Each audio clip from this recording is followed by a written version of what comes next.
7 जनवरी 2012 का दिन मध्य प्रदेश के उज्जैन जिले में एक लड़की का शव रेलवे ट्रैक पर पड़ा मिलता है। इस लड़की का नाम था नम्रता डामोर। मध्य प्रदेश पुलिस ने अपनी जांच में कहा कि नम्रता नाम की इस मेडिकल छात्रा ने घर वालों से रिश्ते खराब होने के बाद सुसाइड की है। लेकिन 3 साल बाद एक पत्रकार जो एक बड़े घोटाले की जांच कर रहा था, पीड़ितों से मिल रहा था, उसे इस लड़की की संदिग्ध परिस्थितियों में हुई मौत के बारे में पता चलता है। आज तक चैनल का ये पत्रकार नम्रता डामोर के घर उसके पिता का इंटरव्यू लेने के लिए जाता है। लेकिन इंटरव्यू के दौरान ही इस रिपोर्टर के मुंह से झाग निकलने लगते हैं, उसके हाथ अकड़ने लगते हैं। कुछ ही मिनट के अंदर इस रिपोर्टर की भी संदिग्ध परिस्थितियों में जान चली जाती है। आज तक चैनल के इस पत्रकार का नाम था अक्षय सिंह, और जिस घोटाले की जांच पिछले 4 दिन से अक्षय सिंह कर रहे थे, उस घोटाले का नाम था व्यापम घोटाला। व्यापम घोटाले मामले में ही नम्रता डामोर से उसकी मौत से कुछ दिन पहले ही पूछताछ की गई थी, लेकिन उसके कुछ दिन बाद ही नम्रता डामोर की रहस्यमयी ढंग से मौत हो गई। Vyapam scam gets murkier. Will accused Namrata Damore's case be reopened? When she died, the police called it a case of suicide. Now the doctor who conducted her post-mortem, Dr. B.B. Purohit, has told NDTV that it was murder. अचानक अक्षय की तबीयत बिगड़ी और फिर कुछ ही देर में अक्षय की मौत हो गई। व्यापम घोटाले से जुड़ी नम्रता डामोर और अक्षय सिंह ही ऐसे लोग नहीं थे जिनकी रहस्यमयी ढंग से मौत हुई, बल्कि ऐसे 44 से अधिक लोग थे जो व्यापम घोटाले की जांच के दौरान मारे गए। किसी के जहर से मौत हुई, कोई रोड एक्सीडेंट में मारा गया, किसी के सुसाइड केस बता दिया गया, कोई पुलिस कस्टडी में मारा गया। मरने वालों में कोई गवाह था, कोई आरोपी था, कोई इस घोटाले की जांच करने वाला पत्रकार था, तो कोई इस घोटाले में शामिल बिचौलिया था। इस तरह व्यापम घोटाले से जुड़े करीब 44 लोगों की अप्राकृतिक मौत हुई, यानी अननेचुरल मौत हुई। इसलिए पहला सवाल उठता है कि क्या था व्यापम घोटाला, जिसमें 2000 से भी अधिक लोग अरेस्ट हुए। व्यापम घोटाले में मुख्यमंत्री शिवराज सिंह चौहान और उनकी पत्नी साधना सिंह की भूमिका क्या थी? कैसे व्यापम घोटाले से संबंधित 44 लोगों की रहस्यमयी तरीके से मौत हुई? व्यापम घोटाले में शामिल मध्य प्रदेश के राज्यपाल के बेटे की मौत का राज क्या है, और उस एक्सेल सीट की कहानी क्या है जिसमें निकलता है शिवराज सिंह चौहान का नाम? आरएसएस के सबसे बड़े प्रचारकों का व्यापम घोटाले से क्या संबंध है? कैसे खुला व्यापम का राज, जानेंगे आज के इस एपिसोड में। खबर मध्य प्रदेश से। मध्य प्रदेश के व्यापम घोटाले में जुड़े एक मामले में सुप्रीम कोर्ट ने अपना फैसला सुनाया। मध्य प्रदेश के व्यापम घोटाले की जांच से जुड़ा हैरान करने वाला खुलासा हुआ है। अब तक इस मामले से हुई संदिग्ध हालातों में मरने वालों की संख्या 40। पत्रकार छोड़ दे यार, हमसे बड़ा पत्रकार है। पत्रकार छोड़ दे यार, हमसे बड़ा पत्रकार है। मध्य प्रदेश का व्यापम घोटाले को खूनी घोटाला कहा जा रहा है। नमस्कार, मैं श्याम मीरा सिंह। साल 1982 में मध्य प्रदेश सरकार ने मेडिकल और इंजीनियरिंग कॉलेजों के एडमिशन के लिए एक बोर्ड बनाया, जिसका नाम रखा गया व्यावसायिक परीक्षा मंडल, शॉर्ट में कहें तो व्यापम। साल 2007 और 8 में शिवराज सिंह सरकार ने राज्य की सरकारी नौकरियों जैसे पुलिस कांस्टेबल भर्ती, एसआई भर्ती, पटवारी भर्ती, फूड कांस्टेबल भर्ती की परीक्षाएं लेने का काम भी व्यापम को सौंप दिया। लेकिन जल्द ही व्यापम बोर्ड जुगाड़बाजी और पैसे लेकर नौकरी दिलाने वाले दलालों की दलाली का अड्डा बन गया। अलग अलग भर्ती परीक्षाओं में हुए फ्रॉड को ही सामूहिक रूप से व्यापम घोटाले के नाम से जाना जाता है, जिसका खुलासा हुआ साल 2013 में। लेकिन यह पहली बार नहीं था जब व्यापम बोर्ड का सच बाहर आया हो। इससे पहले ही व्यापम बोर्ड में चल रही बड़े स्तर की गड़बड़ी का खुलासा पहली बार साल 2007 में हुआ, फिर साल 2009 में भी हुआ, साल 2012 में और भी बड़े स्तर पर व्यापम की पोल खुली। लेकिन व्यापम घोटाले में असली घोटालेबाजों के नाम बाहर आए साल 2013 में। 6 जुलाई 2013 के दिन इंदौर पुलिस की क्राइम ब्रांच को सुबह 6 बजे सूचना मिलती है कि आज 12 बजे और 3 बजे व्यापम द्वारा पीएमटी यानी प्री मेडिकल टेस्ट की परीक्षा आयोजित कराई जा रही है। इसमें शामिल होने के लिए यूपी से कुछ सॉल्वर यानी मुन्ना भाई आए हैं, यानी वे किसी और उम्मीदवार का पेपर देने आए हैं। कुछ ऐसे भी लोग आए हैं जो आए तो पेपर देने ही हैं, लेकिन वे अपने से बगल में बैठने वाले को नकल कराने के लिए पेपर देने आए हैं। व्यापम घोटाले के विसल ब्लोअर डॉक्टर आनंद रॉय से मिली इस सूचना पर इंदौर पुलिस ने अलग अलग होटलों से करीब 20 मुन्ना भाइयों को अरेस्ट कर लिया, जो किसी और का पेपर देने आए थे या किसी को नकल कराने के लिए आए थे। सबसे पहला सवाल उठा कि ये तो मोहरे थे, इन सबको इंदौर बुलाने वाला शख्स कौन था? इस आदमी का नाम था डॉक्टर जगदीश सागर। डॉक्टर जगदीश सागर इंदौर का ही रहने वाला था। 15 जुलाई 2013 के दिन इंदौर पुलिस ने डॉक्टर जगदीश सागर को भी अरेस्ट कर लिया। डॉक्टर जगदीश सागर के पास से ही पुलिस को ऐसे 317 कैंडिडेट्स की लिस्ट मिलती है जिनसे सौदेबाजी की गई थी। इससे यह पता चला कि मामला सिर्फ इंदौर जिले से ही नहीं जुड़ा हुआ, बल्कि मध्य प्रदेश के लगभग हर जिले में ही ऐसे सैकड़ों सॉल्वर्स बिठाए गए हैं। लेकिन असली सवाल यह था कि डॉक्टर जगदीश सागर तो बाहर का आदमी था, व्यापम बोर्ड के अंदर के आदमी कौन थे? क्योंकि रोल नंबर को बांटने का काम ऑटोमेटिक तरीके से किया जाता है। वैसे में नकल कराने वाले और नकल करने वाले दोनों कैंडिडेट्स का रोल नंबर एक साथ कैसे पड़ सकता है, वो भी सैकड़ों की संख्या में? इंदौर पुलिस को डॉक्टर जगदीश सागर से पूछताछ पर पता चला कि व्यापम बोर्ड के अंदर ये काम व्यापम के chief system analyst Nitin Mahindra और सिस्टम एनालिस्ट अजय सेन करते थे, और इसमें मदद करते थे व्यापम के एग्जाम कंट्रोलर पंकज त्रिवेदी और प्रोग्रामर सीके मिश्रा। जल्द ही इन सभी को पुलिस के द्वारा अरेस्ट कर लिया जाता है। अब व्यापम घोटाले की गूंज संसद तक में गूंजने लगी। जगह जगह व्यापम की गहन जांच के लिए मांग की जाने लगी। चौतरफा से आ रहे दबाव के बीच 26 अगस्त 2013 के दिन शिवराज सिंह चौहान ने व्यापम घोटाले की जांच के लिए एसटीएफ यानी स्पेशल टास्क फोर्स का गठन कर दिया। व्यापम घोटाले की जांच में पता चला कि सिर्फ पीएमटी एग्जाम ही नहीं, बल्कि व्यापम द्वारा किए जाने वाले अन्य सरकारी नौकरियों के एग्जाम्स में भी बड़े स्तर पर घपलेबाजी हुई है। व्यापम की जांच से पता चला कि साल 2008 से ही पीएमटी की परीक्षा में बड़े स्तर पर फ्रॉड चल रहा था। हिंदुस्तान टाइम्स की एक रिपोर्ट के अनुसार पीएमटी के एक कैंडिडेट से 15-15 लाख रुपए तक लिए गए और पीजी एग्जाम के कैंडिडेट से 50-50 लाख रुपए तक लिए गए। इसी तरह कॉन्ट्रैक्ट टीचर्स की एग्जाम से लेकर फूड इंस्पेक्टर, पुलिस कांस्टेबल और आयुर्वेदिक मेडिकल ऑफिसर्स की परीक्षाओं में भी ऐसे ही पैसे लेकर रोल नंबर सेट किए गए, ऐसे ही सॉल्वर्स बिठाए गए। बहुत से कैंडिडेट्स पूरा ओएमआर ही खाली छोड़ाते, यानी पूरा पेपर ही खाली छोड़ाते, फिर भी उन्हें हाईएस्ट मार्क्स आते थे, क्योंकि उन खाली ओएमआर को बाद में व्यापम के अधिकारियों के द्वारा भरा जाता था। इस तरह डिजर्विंग कैंडिडेट्स की जगह उन लोगों का सिलेक्शन हो जाता था जिन्होंने 15-15 लाख और 20-20 लाख रुपए दिए होते थे। इस तरह व्यापम घोटाले की जांच में करीब 2000 से अधिक लोग इस स्कैम की जांच के दौरान अरेस्ट हुए। इससे अंदाजा लगाया जा सकता है कि ये स्कैम कितना बड़ा था। लेकिन सबसे अधिक चौंकाने वाली बात यह रही कि जैसे जैसे ये स्कैम बाहर आने लगा, वैसे वैसे इस स्कैम से जुड़े लड़के लड़कियों की संदिग्ध तरीके से मौत होने लगी। खुद सरकार ने ऐसे 23 मौतों को स्वीकार किया। 26 जून 2015 के दिन खुद एसटीएफ यानी स्पेशल टास्क फोर्स ने व्यापम से जुड़े ऐसे 23 लोगों की लिस्ट सबमिट की जो संदिग्ध परिस्थितियों में मारे गए। ये लिस्ट एसटीएफ द्वारा जबलपुर हाईकोर्ट में जमा की गई। एसटीएफ की इस लिस्ट के अनुसार व्यापम घोटाले से जुड़े 10 लोग रोड एक्सीडेंट में मारे गए, 3 की मौत सुसाइड से हुई, वहीं 10 लोग बीमारियों से जैसे हार्ट अटैक और लीवर इन्फेक्शन। इन मौतों में अधिकारियों, आरोपियों और गवाहों के साथ साथ मध्य प्रदेश के राज्यपाल राम नरेश यादव के बेटे शैलेश यादव का नाम भी शामिल था। व्यापम घोटाले की जांच कर रही एसटीएफ की टीम ने राज्यपाल के बेटे शैलेश यादव को भी एक नोटिस भेजा था। शैलेश यादव पर भी व्यापम घोटाले में शामिल होने के आरोप थे। एसटीएफ के मुताबिक शैलेश ने कुछ कैंडिडेट्स को पास कराने के लिए पैसे बिचौलियों से लिए थे। हालांकि परिवार ने शैलेश की मौत को प्राकृतिक माना और किसी भी प्रकार की जांच कराने की मांग से इनकार कर दिया। लेकिन कमाल की बात यह है कि जिस दिन एसटीएफ ने जबलपुर हाईकोर्ट में ये लिस्ट जमा की, उसके एक हफ्ते के अंदर ही व्यापम घोटाले से जुड़े 3 और आरोपियों की संदिग्ध परिस्थितियों में मौत हो गई। टाइम्स ऑफ इंडिया अखबार की 28 मई 2015 की एक रिपोर्ट के अनुसार हाईकोर्ट के द्वारा व्यापम मामले की जांच पर नजर रखने के लिए नियुक्त की गई एसआईटी यानी स्पेशल इन्वेस्टिगेशन टीम ने भी खुलासा किया है कि साल 2012 से जब से व्यापम मामले में जांच शुरू हुई है, तब से लेकर अब तक यानी 2015 तक 25 से 30 के बीच की उम्र के करीब 32 लोगों की संदिग्ध परिस्थितियों में मौत हुई है।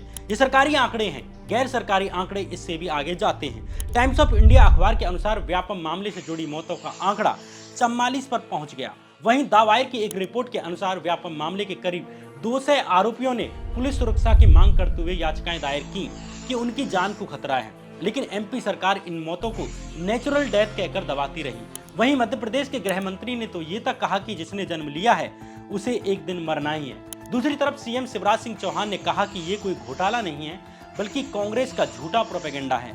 लेकिन व्यापम घोटाले के आरोपियों से पूछताछ में व्यापम मामले की परतें बाहर आती चली गई। खुद शिवराज सिंह चौहान के शिक्षा मंत्री लक्ष्मीकांत शर्मा का नाम व्यापम घोटाले में आ गया। 16 जून 2014 के दिन मध्य प्रदेश के शिक्षा मंत्री लक्ष्मीकांत शर्मा को भी अरेस्ट कर लिया गया। व्यापम की जांच कर रही एसटीएफ ने आरोप लगाया कि मंत्री लक्ष्मीकांत शर्मा व्यापम बोर्ड के अंदर होने वाली शिक्षक भर्ती परीक्षाओं में हुई घपलेबाजी में शामिल रहे हैं। लक्ष्मीकांत शर्मा पर आरोप लगा कि उन्होंने अपने करीबी पंकज त्रिवेदी को बिना उसकी योग्यता को देखे ही व्यापम बोर्ड के एग्जाम कंट्रोलर जैसे बड़े पद पर सीधे पदोन्नत कर दिया ताकि मिल बांट कर पैसा लूटा जा सके। अपनी गिरफ्तारी से कुछ दिन पहले ही मंत्री लक्ष्मीकांत शर्मा ने टाइम्स ऑफ इंडिया अखबार को इंटरव्यू दिया था। इस इंटरव्यू में लक्ष्मीकांत शर्मा ने व्यापम घोटाले के आरोपी और व्यापम के एग्जाम कंट्रोलर पंकज त्रिवेदी की नियुक्ति के सवाल पर जवाब देते हुए कहा कि मेरे ऊपर भी तो लोग हैं, उनकी यानी पंकज त्रिवेदी की अनुशंसा कहीं और से आई थी। टाइम्स ऑफ इंडिया अखबार के इस इंटरव्यू में शिक्षा मंत्री लक्ष्मीकांत शर्मा ने कहा, मुझे टारगेट किया जा रहा है, जबकि असली अपराधी तो छुए भी नहीं गए।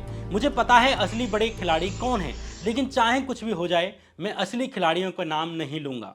अब सवाल उठता है कि जब शिक्षा मंत्री लक्ष्मीकांत से लेकर व्यापम बोर्ड के अधिकारी तक जिस घोटाले में इतने बड़े स्तर पर शामिल हों, तो ऐसा कैसे हो सकता है कि उसमें मुख्यमंत्री शामिल ना हो। सबसे बड़ी बात, जिस बड़े खिलाड़ी की तरफ शिक्षा मंत्री लक्ष्मीकांत शर्मा इशारा कर रहे थे, आखिर वो कौन है? आखिर एक राज्य में मंत्री से ऊपर कौन आदमी हो सकता है सिवाय मुख्यमंत्री के? लेकिन असली सवाल ये कि क्या वाकई में शिवराज सिंह चौहान के खिलाफ कोई सबूत भी मिले भी थे या सिर्फ उन पर आरोप लगाकर उन्हें बदनाम किया गया? इस सवाल का जवाब छुपा हुआ है एक एक्सेल सीट की कहानी में, क्योंकि इस एक्सेल सीट से ही शिवराज सिंह चौहान का नाम व्यापम घोटाले से जुड़ता है। दरअसल व्यापम घोटाले मामले में अरेस्ट व्यापम बोर्ड के अधिकारी यानी चीफ सिस्टम एनालिस्ट अधिकारी नितिन मोहिंद्रा से जब पूछताछ हुई और जांच की गई, तो उसके पास से एसटीएफ को कुछ पेन ड्राइव और एक्सेल सीट्स मिलती हैं। इन एक्सेल सीट्स में कैंडिडेट्स के नाम और उन्हें रिकमेंड करने वाले नेताओं के नाम लिखे हुए थे।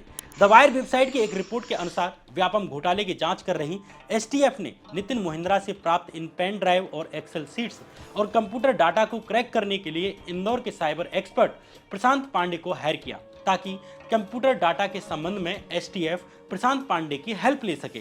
ये प्रशांत पांडे ही आगे जाकर इस एक्सेल सीट में दर्ज लोगों के नाम का खुलासा करते हैं। इस एक्सेल सीट में ही बड़े नेताओं और मंत्रियों के साथ साथ कथित तौर पर शिवराज सिंह चौहान का नाम भी दर्ज था।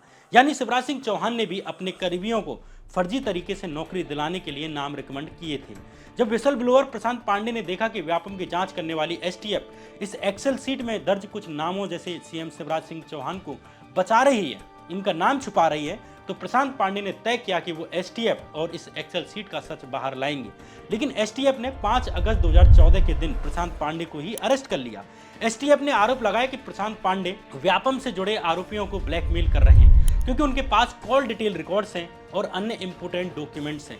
वहीं प्रशांत पांडे ने कहा कि पुलिस और एसटीएफ उन्हें इसलिए फंसा रही है क्योंकि वो जानते हैं कि बीजेपी नेताओं और मुख्यमंत्री शिवराज सिंह चौहान का व्यापम घोटाले में क्या रोल है और इनके पास इस चीज़ के डॉक्यूमेंट्स हैं। जब प्रशांत पांडे को अलग अलग तरीके से धमकियां मिलने लगीं, तो अपनी जान बचाने के लिए एक तरह से राजनीतिक शरण लेने के लिए कांग्रेस नेता दिग्विजय सिंह के पास पहुंचते हैं। प्रशांत पांडे ने मीडिया के सामने खुलासा किया कि व्यापम घोटाले की जांच करने वाली एसटीएफ ने व्यापम अधिकारी नितिन मोहिंद्रा से मिली माइक्रोसॉफ्ट एक्सेल सीट्स को टेम्पर किया है, यानी छेड़छाड़ की है।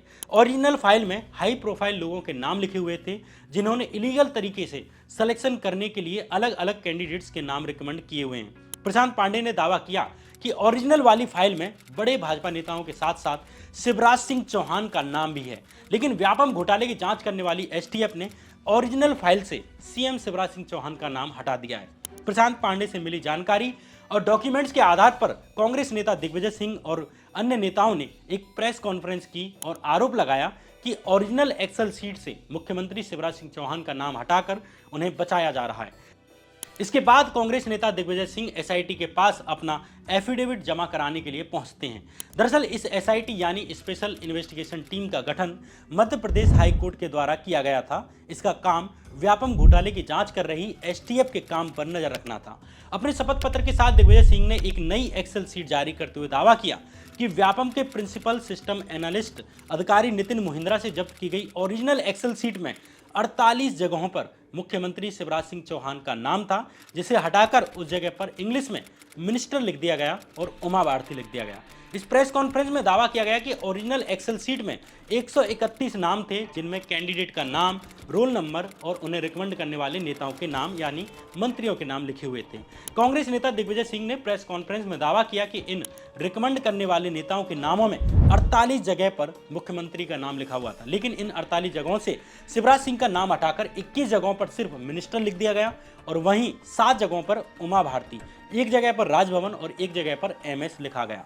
वहीं 18 जगहों पर मुख्यमंत्री का नाम हटाकर सिर्फ खाली छोड़ दिया गया, यानी ब्लैंक छोड़ दिया गया। इस प्रेस कॉन्फ्रेंस में कांग्रेस ने दावा किया कि पहले ओरिजिनल एक्सेल सीट में उमा भारती का नाम 10 जगहों पर था, लेकिन टेम्पर्ड एक्सेल सीट में 7 जगहों से शिवराज सिंह चौहान का नाम हटाकर उमा भारती का नाम लिख दिया गया। इस तरह उमा भारती का नाम नई एक्सेल सीट में 17 बार हो गया। इसी तरह ओरिजिनल एक्सेल सीट में कई एंट्री मिनिस्टर 2, मिनिस्टर 3, मिनिस्टर 4 के नाम से थी, लेकिन इन्हें हटाकर केवल मिनिस्टर कर दिया गया ताकि पहचान में न आए। कांग्रेस ने यह दावा विसल ब्लोअर से प्राप्त कथित ओरिजिनल एक्सेल सीट के आधार पर किया। प्रेस कॉन्फ्रेंस में कांग्रेस ने दावा किया कि व्यापम घोटाले की जांच करने वाली एसटीएफ ने जो एक्सेल सीट कोर्ट में जमा की है वो टेम्पर्ड है, यानी एडिटेड है, उससे छेड़छाड़ की गई है। वहीं विसल ब्लोअर प्रशांत पांडे से प्राप्त नई एक्सेल सीट जारी करते हुए दिग्विजय सिंह ने दावा किया कि असली एक्सेल सीट ये है। दिग्विजय सिंह ने हाईकोर्ट द्वारा गठित एसआईटी के सामने एफिडेविट देकर कहा कि व्यापम की चार्जशीट इस एक एक्सेल सीट पर आधारित है जो नितिन मोहिंद्रा से जब्त की गई थी। इसी एक्सेल सीट के आधार पर लक्ष्मीकांत शर्मा जेल में 1 साल से बंद है, लेकिन शिवराज सिंह चौहान पर कोई कार्रवाई नहीं की गई। दूसरी तरफ शिवराज सिंह चौहान ने इस प्रेस कॉन्फ्रेंस में किए गए दावों को नकारते हुए कहा कि कांग्रेस के पास कोई राजनीतिक जमीन नहीं बची है, इसलिए वो बेबुनियाद और फर्जी आरोप लगा रहे हैं। लेकिन अब आपके मन में सवाल आ रहा होगा कि बाकी सब तो ठीक है, लेकिन उमा भारती का नाम क्यों लिखवाया गया जबकि वो तो भाजपा नेता हैं? इसका संभावित जवाब यह है कि जब साल 2003 में पहली बार भाजपा मध्य प्रदेश में सरकार बनाकर आती है तो सबसे पहले उमा भारती ही भाजपा की तरफ से प्रदेश की मुख्यमंत्री बनी थी। लेकिन उमा भारती केवल 259 दिन ही एमपी की सीएम बनी रह सकी। उनके बाद भाजपा के ही नेता बाबूलाल गौर मध्य प्रदेश के मुख्यमंत्री बनाए गए। बाबूलाल गौर भी मात्र 1 साल 98 दिन ही सीएम बने रह सके। उमा भारती और बाबूलाल गौर के बाद 29 नवंबर 2005 के दिन शिवराज सिंह चौहान मध्य प्रदेश के सीएम बन गए। ऐसा माना जाता है कि शिवराज सिंह चौहान के कारण ही उमा भारती मध्य प्रदेश की राजनीति से गायब रहीं। इसलिए शिवराज सिंह चौहान और उमा भारती के बीच एक अलग इक्वेशन है। यही कारण है कि जब व्यापम घोटाला खुला तो एकमात्र उमा भारती ही ऐसी बड़ी भाजपा नेता थी जिन्होंने सीबीआई जांच की मांग की थी। बाकी पूरी भाजपा पार्टी शिवराज सिंह चौहान को बचाने में लगी रही।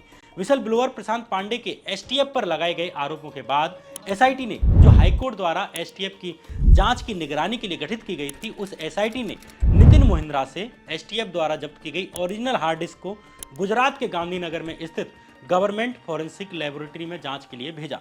लेकिन चौंकाने वाली बात यह रही कि गवर्नमेंट फॉरेंसिक लेबोरेटरी ने कहा कि यह हार्ड डिस्क टेम्पर नहीं की गई है। लेकिन प्रशांत पांडे अपने दावे पर खड़े रहे और उन्होंने कहा कि जो एक्सेल सीट उन्होंने दी है वही ओरिजिनल है और ट्रुथ लैब नाम की प्रतिष्ठित प्राइवेट फॉरेंसिक लैब ने भी इसको सही पाया है कि ये ऑथेंटिक है। दूसरी तरफ कांग्रेस ने विसल ब्लोअरों से मिले डॉक्यूमेंट्स के आधार पर आरोप लगाया कि व्यापम घोटाले में सिर्फ शिवराज सिंह चौहान का ही नाम नहीं है, बल्कि उनकी पत्नी और पूर्व सांसद रही साधना सिंह भी शामिल हैं।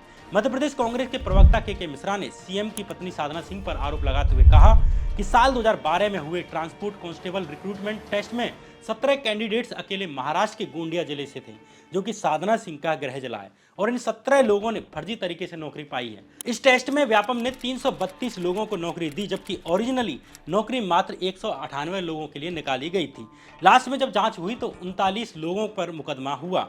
इनमें से 17 लोग सीएम शिवराज सिंह की पत्नी यानी साधना सिंह के गृह जिले गोंडिया से थे। इस स्पष्ट संकेत के बाद भी साधना सिंह से पूछताछ तक नहीं की गई। राज्य सरकार ने साधना सिंह की जांच करने के बजाय उल्टा के मिश्रा पर ही मानहानि का केस ठोक दिया। वहीं फरवरी 2015 में कांग्रेस की ही तरफ से दिग्विजय सिंह ने आरोप लगाया कि शिवराज सिंह चौहान की पत्नी साधना सिंह ने 2 लड़कियों का नाम संविदा शिक्षक भर्ती में फर्जी तरीके से नौकरी दिलाने के लिए रिकमेंड किया था। सबूत के तौर पर कुछ मैसेज पब्लिक करते हुए दिग्विजय सिंह ने कहा कि साल 2012 में हुई कॉन्ट्रैक्ट टीचर्स की परीक्षा में प्रेमलता पांडे और संध्या पांडे का नाम शिवराज सिंह चौहान की पत्नी साधना सिंह ने रिकमेंड किया था। ये परीक्षा भी व्यापम बोर्ड के द्वारा ही ली गई थी, लेकिन साल 2012 में कॉन्ट्रैक्ट टीचर भर्ती में हुए फर्जीवाड़े का खुलासा होने के बाद प्रेमलता पांडे और संध्या सिंह की उम्मीदवारी रद्द कर दी गई थी। दिग्विजय सिंह के अनुसार 9 मई 2012 के दिन राकेश पांडे नाम के आदमी ने अपनी बहन संध्या पांडे और अपनी भाभी प्रेमलता पांडे का नाम सीएम की पत्नी साधना सिंह के फोन नंबर पर फॉरवर्ड किया था। इसके बाद साधना सिंह ने माइनिंग व्यापारी सुधीर शर्मा को ये मैसेज फॉरवर्ड किए। यहाँ ध्यान देने वाली बात यह है कि सुधीर शर्मा व्यापम घोटाले के सरगनाओं में से एक था, और जिस वक्त दिग्विजय सिंह ने साधना सिंह के मैसेज मीडिया में रिलीज किए उस वक्त सुधीर शर्मा व्यापम मामले में जेल में था। यहाँ ध्यान देने वाली बात यह भी है कि व्यापम बोर्ड के अधिकारी नितिन मोहिंद्रा के घर से मिली एक्सेल सीट्स में संध्या पांडे और प्रेमलता पांडे का नाम भी था। लेकिन इंटरेस्टिंग बात यह है कि इन्हें किसने रिकमेंड किया था, उसका नाम आगे ब्लैंक था। यानी एसटीएफ वाली एक्सेल सीट में ये पता नहीं चलता कि प्रेमलता पांडे और संध्या पांडे का नाम किसने रिकमेंड किया था। वहीं विसल ब्लोअर प्रशांत पांडे से प्राप्त एक्सेल सीट के आधार पर कांग्रेस ने खुलासा किया कि एसटीएफ द्वारा एडिट की गई एक्सेल सीट में मुख्यमंत्री के नाम को हटाकर 18 जगहों पर ब्लैंक कर दिया गया, यानी सीएम का नाम हटाकर खाली छोड़ दिया गया। अब इस कनेक्शन को आप कैसे जोड़ते हैं, आप खुद जोड़ सकते हैं। इसे लेकर मेरी टिप्पणी का कोई मतलब नहीं है, लेकिन कहानी में ट्विस्ट सिर्फ इतना ही नहीं है। कहानी में ट्विस्ट यह है कि जिस तरह से व्यापम से जुड़े 44 लोगों की मौत अप्राकृतिक ढंग से हुई, उसी तरह 30-32 साल की प्रेमलता की भी साल 2013 में ही मौत हो गई। लेकिन यहाँ एक और इंटरेस्टिंग कहानी निकलती है। इस स्टोरी का लिंक आरएसएस के प्रचारकों से लेकर आरएसएस के हेड यानी सरसंघचालक तक जाता है। इस स्टोरी में ट्विस्ट है माइनिंग व्यापारी सुधीर शर्मा। सीएम शिवराज की पत्नी साधना सिंह पर आरोप लगा कि उन्होंने प्रेमलता पांडे और संध्या पांडे का नाम इसी सुधीर शर्मा को फॉरवर्ड किया था। सवाल यह है कि ये सुधीर शर्मा कौन है और इसका भाजपा के मंत्रियों और आरएसएस के प्रचारकों से क्या संबंध था। सुधीर शर्मा और आरएसएस और भाजपा नेताओं के लिंक पर द वायर वेबसाइट पर पत्रकार राकेश दीक्षित ने एक बड़ी रिपोर्ट लिखी है। व्यापम घोटाले में जेल गया सुधीर शर्मा दरअसल मध्य प्रदेश का एक बड़ा माइनिंग व्यापारी है। द वायर के आर्टिकल के अनुसार जिस वक्त भाजपा नेता लक्ष्मीकांत शर्मा माइनिंग मिनिस्टर बने, उस वक्त सुधीर शर्मा आरएसएस के सरस्वती शिशु मंदिर स्कूल में एक टीचर था। दोनों आपस में घनिष्ठ दोस्त थे, इसलिए लक्ष्मीकांत शर्मा के मिनिस्टर बनते ही सुधीर शर्मा ने अपनी नौकरी छोड़ दी और माइनिंग के बिजनेस में घुस गया। कुछ ही सालों में वो माइनिंग के क्षेत्र में एक बड़ा नाम बन जाता है। लक्ष्मीकांत शर्मा और सुधीर शर्मा की जोड़ी ऐसी चली कि दोनों अपने एक तीसरे साथी यानी पंकज त्रिवेदी को व्यापम बोर्ड का परीक्षा नियंत्रक यानी एग्जामिनेशन कंट्रोलर बनाने में सफल रहे। जबकि पंकज त्रिवेदी इंदौर के एक कॉलेज में लेक्चरार भर थे। उनके अचानक इतने बड़े प्रमोशन से ब्यूरोक्रेटिक सर्किल में बड़ी चर्चाएं चली। आगे चलकर यही तिकड़ी यानी भाजपा नेता और शिक्षा मंत्री लक्ष्मीकांत शर्मा और माइनिंग उद्योगपति सुधीर शर्मा और व्यापम का एग्जाम कंट्रोलर पंकज त्रिवेदी मिलकर व्यापम में घपलेबाजी करते हैं और पैसा लूटते हैं। इंडियन एक्सप्रेस अखबार की एक खबर के अनुसार माइनिंग उद्योगपति सुधीर शर्मा आरएसएस के हेड रहे के.एस. सुदर्शन और आरएसएस के प्रमुख राष्ट्रीय प्रचारकों में से एक सुरेश सोनी का भी क्लोज था। व्यापम घोटाले की जांच के दौरान आरएसएस के इन दोनों बड़े प्रचारकों पर भी आरोप लगे कि इन्होंने भी अपने लोगों को नौकरी लगवाने के लिए नाम रिकमेंड किए हैं। हालांकि व्यापम मामले की जांच कर रही एसटीएफ ने इस पर कहा कि के.एस. सुदर्शन और सुरेश सोनी के व्यापम घोटाले में शामिल होने के पर्याप्त सबूत नहीं मिलते। लेकिन इसी बीच कांग्रेस ने व्यापम घोटाले के आरोपी सुधीर शर्मा और अन्य आरोपियों के बीच हुए मैसेजों के डॉक्यूमेंट जारी कर दिए। मध्य प्रदेश कांग्रेस के प्रवक्ता के मिश्रा ने कहा कि इन मैसेजेस में सोनी जी नाम से जिसे संबोधित किया जा रहा है वो कोई और नहीं बल्कि आरएसएस के राष्ट्रीय प्रचारक सुरेश सोनी ही हैं। इंडियन एक्सप्रेस अखबार की खबर ये भी कहती है कि साल 2012 में सुधीर शर्मा के घर जब इनकम टैक्स के रेड के दौरान जब एक डायरी जब्त की गई थी, तो उस डायरी में भी सुरेश सोनी और अन्य बीजेपी नेताओं के हवाई जहाज के खर्चे का ब्यौरा लिखा हुआ था। ये क्लियरली सुरेश सोनी और व्यापम घोटाले के आरोपी सुधीर शर्मा के क्लोज रिलेशंस के बारे में इशारा करता है। लेकिन आरएसएस के प्रचारकों की भूमिका की जांच नहीं की गई। आरएसएस प्रचारक सुरेश सोनी से कभी पूछताछ के लिए भी उन्हें नहीं बुलाया गया। आरएसएस के प्रचारकों के द्वारा अपने आदमियों के नाम फर्जी तरीके से नौकरी के लिए रिकमेंड करने के आरोप को एक आदमी की गिरफ्तारी से भी बल मिलता है। इस आदमी का नाम था मिहिर कुमार चौधरी। मिहिर कुमार चौधरी आरएसएस के सरसंघचालक यानी हेड के.एस. सुदर्शन का निजी सहयोगी रहा था। साल 2014 की इंडियन एक्सप्रेस अखबार के खबर के अनुसार के.एस. सुदर्शन ने अपने अंतिम दिनों में भोपाल में रहना चुना था। 25 साल के मिहिर चौधरी यानी मिहिर कुमार चौधरी को व्यापम घोटाले में एसटीएफ के द्वारा जनवरी 2014 में अरेस्ट कर लिया गया। 10 दिन जेल में रहने के बाद मिहिर चौधरी जमानत पर बाहर आ गया। मिहिर चौधरी द्वारा एसटीएफ को दिया गया स्टेटमेंट उस वक्त तो बाहर नहीं आया, लेकिन कुछ महीनों के बाद मिहिर चौधरी द्वारा एसटीएफ को दिया गया स्टेटमेंट वायरल होने लगा। इंडियन एक्सप्रेस के अनुसार मिहिर चौधरी ने कथित तौर पर कहा कि उसने एक नौकरी के एग्जाम को पास करने के लिए आरएसएस चीफ के.एस. सुदर्शन से हेल्प मांगी थी। अंततः उसे एक सरकारी नौकरी मिली भी और ये काम तत्कालीन टेक्निकल एजुकेशन मिनिस्टर भाजपा नेता लक्ष्मीकांत शर्मा ने करवाया। हालांकि आरएसएस के इस कार्यकर्ता के काम में पैसे का कोई एक्सचेंज नहीं हुआ, क्योंकि मंत्री के द्वारा रिकमेंड किए जाने वाले नामों से पैसे नहीं लिए जाते थे। इंडियन एक्सप्रेस अखबार की खबर के अनुसार मिहिर चौधरी ने कथित तौर पर यह भी दावा किया कि उसे आरएसएस के प्रचारक सुरेश सोनी के आदमी के रूप में रिकमेंड किया गया था। यानी ये कहकर मिहिर चौधरी को नौकरी मिली थी कि वो आरएसएस के प्रचारक सुरेश सोनी का आदमी है। हालांकि इतने सारे लिंक्स के बाद भी सुरेश सोनी पर कोई जांच नहीं बैठती। व्यापम की जांच में पता चलता है कि व्यापम का परीक्षा निरीक्षक पंकज त्रिवेदी ही वो आदमी था जिसने व्यापम के अंदर के प्रमुख अधिकारियों को सेट किया था, जैसे chief system analyst Nitin Mahindra, assistant programmer CK Mishra, Ajay Sen और संतोष गुप्ता आदि। इस पूरे रैकेट को संरक्षण मिला मंत्रियों से और भाजपा नेताओं से। सालों तक पंकज त्रिवेदी और उसकी गैंग ने हजारों डिजर्विंग मेडिकल स्टूडेंट्स और जॉब एस्पिरेंट्स के हक को मारा और उसे उन लोगों को दिया जो लाखों रुपए घूस दे सकते थे। अमीरों के बच्चे एडमिशन लेते गए, वहीं गरीबों के बच्चे सालों तक ये सोचकर मन को संतुष्ट करते रह गए कि खूब मेहनत करने के बाद भी 2-4 नंबरों से रह गए। जितना बड़ा ये व्यापम स्कैम था, जितनी परीक्षाओं में इसमें गड़बड़ हुई और जितने सालों तक हुई, उससे ऐसे लगता है कि गरीबों के बच्चे सिर्फ एग्जाम देने के लिए बुलाए जाते थे। बाकी किसको नौकरी मिलनी है ये तो पहले से ही तय हो जाता था। कोचिंगों में पढ़ाई करने वाले गरीब छात्रों को क्या मालूम था कि वे डिजर्व करने के बावजूद नौकरी नहीं पा सकते, क्योंकि ऊपर से लेकर नीचे तक ऐसा सड़ा हुआ सिस्टम था जो पैसे लेकर उनके सपनों को साल दर साल बेच रहा था।